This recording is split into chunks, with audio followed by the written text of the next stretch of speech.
latest twist in the Freddie Gray case. As promised, this morning, Officer William Porter's lawyers filed an injunction to stop his testimony against fellow officers charged in Gray's death.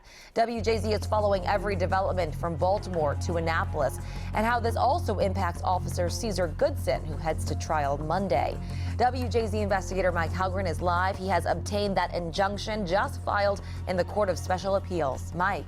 Lynn, good afternoon. It is roughly 39 pages. It lays out that argument for why Officer Porter should not have to testify. It will be considered by a panel of judges who may call a hearing on it.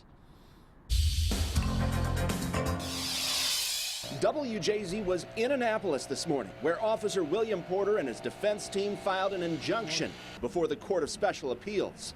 They want that court to immediately overturn Judge Barry Williams' ruling that Porter be forced to testify against Officer Cesar Goodson Jr. in his trial that starts next week.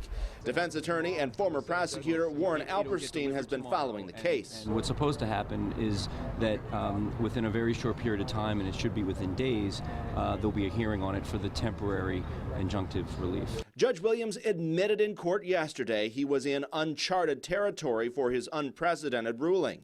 It's unprecedented because Porter still faces a retrial and possible federal prosecution. Porter said in court under oath that he planned to plead the Fifth, his constitutional right to avoid self-incrimination. Baltimore City prosecutors argued they would give him a limited type of immunity, where his new testimony could not be used against him. But it does not protect against federal prosecution. And the judge warned if Porter takes the stand and testifies to something new or conflicting, it could jeopardize his retrial.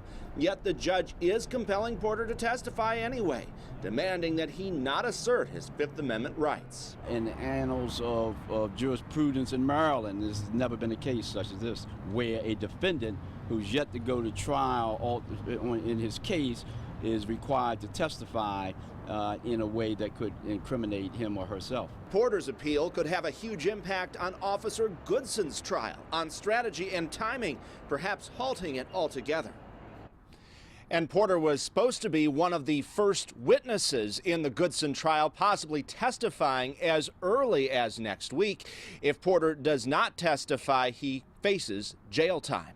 Reporting live, Mike Halgren, WJZ Eyewitness News. Mike, thank you, and stay with WJZ for the latest on the trial of Officer Cesar Goodson and the impact of Officer Porter's injunction. Count on us for all the developments from the courtroom when Goodson's trial begins next week.